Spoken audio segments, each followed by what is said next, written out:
अविनाश, तुम कब मेरी बात सुनोगे? आखिर मैं तुम्हारी पत्नी हुआ, काव्या ने गुस्से में अविनाश से कहा। अविनाश बिना बोले घर से बाहर निकल गया। अब ऐसा हर दिन होता है। काव्या अपनी सास सुलोचना जी की बहुत इज्जत करती थी, लेकिन सुलोचना जी हमेशा उसे नीचा दिखाने की कोशिश में लगी रहती थी। आज भी वही काव्या ने सुबह जल्दी उठकर नाश्ता बनाया।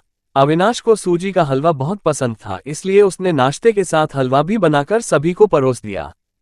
उसके ससुर रमेश जी ने सुलोचना जी को टोकते हुए कहा, ये क्या फिजूल खर्ची है, सुबह सुबह देसी घी का हलवा।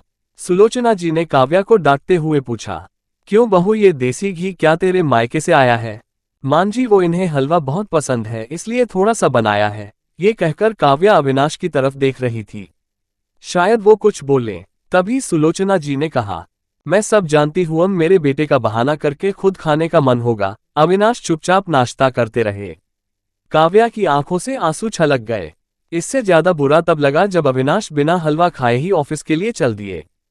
काव्या घर का काम समेटने में लग गई। इधर सुलोचना जी बाहर ड्राइंग रूम में बैठकर बड़बड़ाती रही। काम करके काव्या अपने कमरे में जाकर रोने लगी। कितने नाजों से पाला था उसे उसके पापा ने।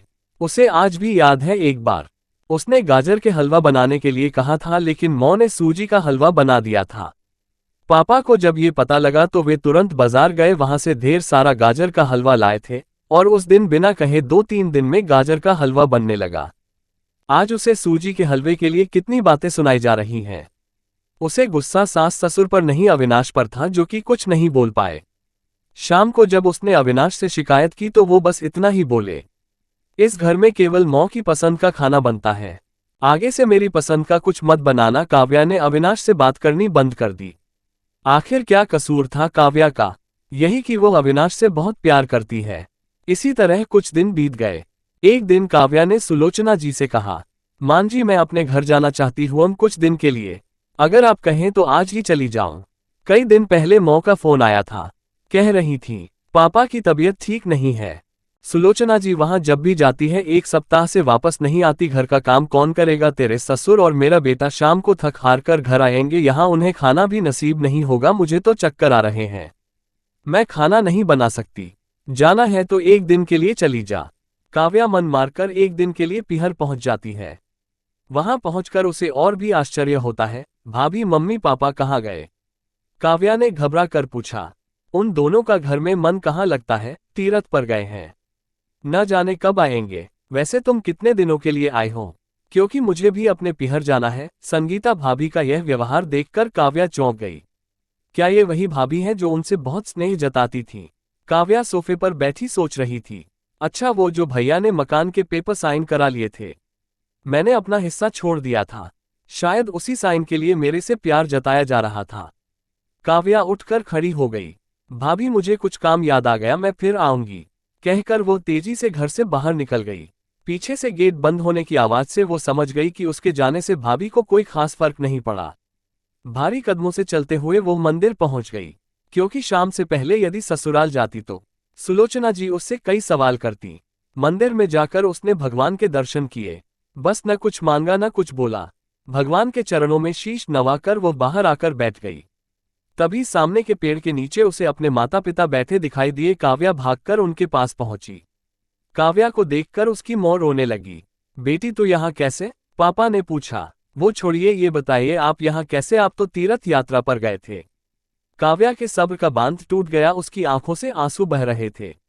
बेटी, तेरी भाभी ने तुझसे झूठ बोला है। बिजनेस में पैसा लगाने के लिए तेरे भैया ने मकान अपने नाम करा लिया, मकान के कागज गिरवी रखकर साहूकार से कर्ज ले लिया। उसके बाद हम बोझ बन गए, हमें घर से निकाल दिया। पापा, अब क्या होगा? काव्या ने रोते हुए पूछा। बेटी, तू चिंता मत कर, हम कहीं वृद्धा आश्रम में चले जाएंगे। तू अपनी ससुराल जा, वहां किसी को ये बात मत बताना। अपने माँ बाप को इस हाल में देखकर वो उन्हें अपने साथ ले जाना चाहती थी, लेकिन जहां उसकी कद्र नहीं है वहां माँ बाप की क्या इज्जत होती। भारी मन से काव्या ससुराल की ओर चल दी। आज उसे अपने लड़की होने पर अफसोस हो रहा है। घर आकर उसने बहुत मुश्किल से घर का काम निपटाया। उसके बाद अपने कमरे में जाकर गुमसुम बैठ गई। उसकी आंखों से आंसू बह रहे थे।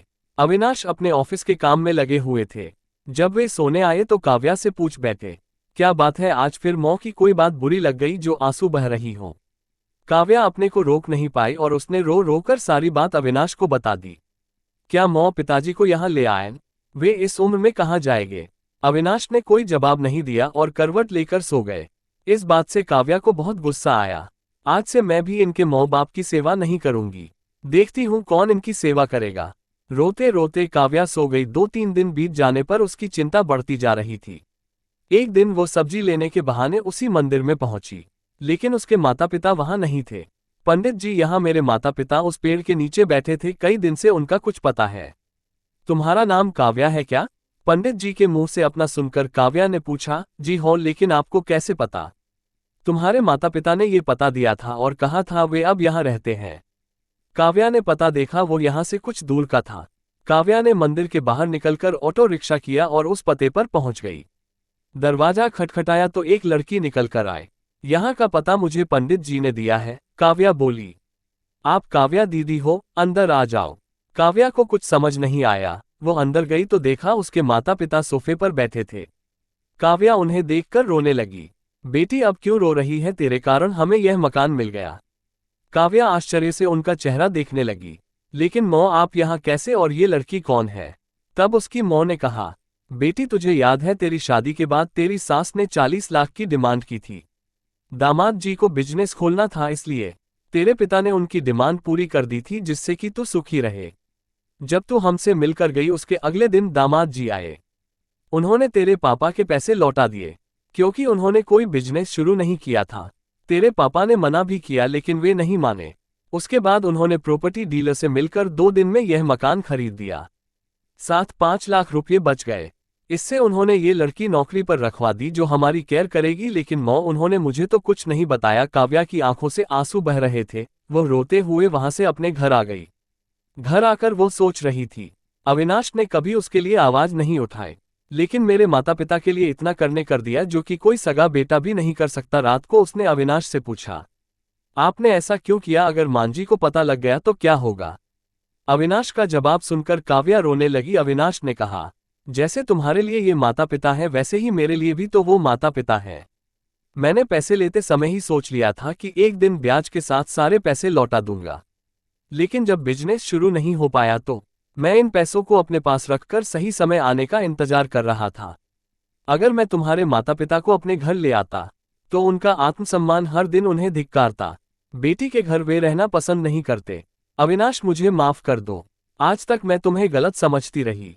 तभी पीछे खड़ी सुलोचना जी बोली, बेटी वो पैसा हमने उधार लिया था, वो तुम्हारे पिता की अमानत थी। मैंने और अविनाश ने पहले ही फैसला किया था कि ब्याज के साथ तुम्हारे पैसे लौटा देंगे। चल अब सो जा, सुबह नाश्ता टाइम पर नहीं बना तो अच्छा नहीं होगा। उनकी बात सुनकर काव्या, अविनाश और सुलोचना जी जोर से हंसने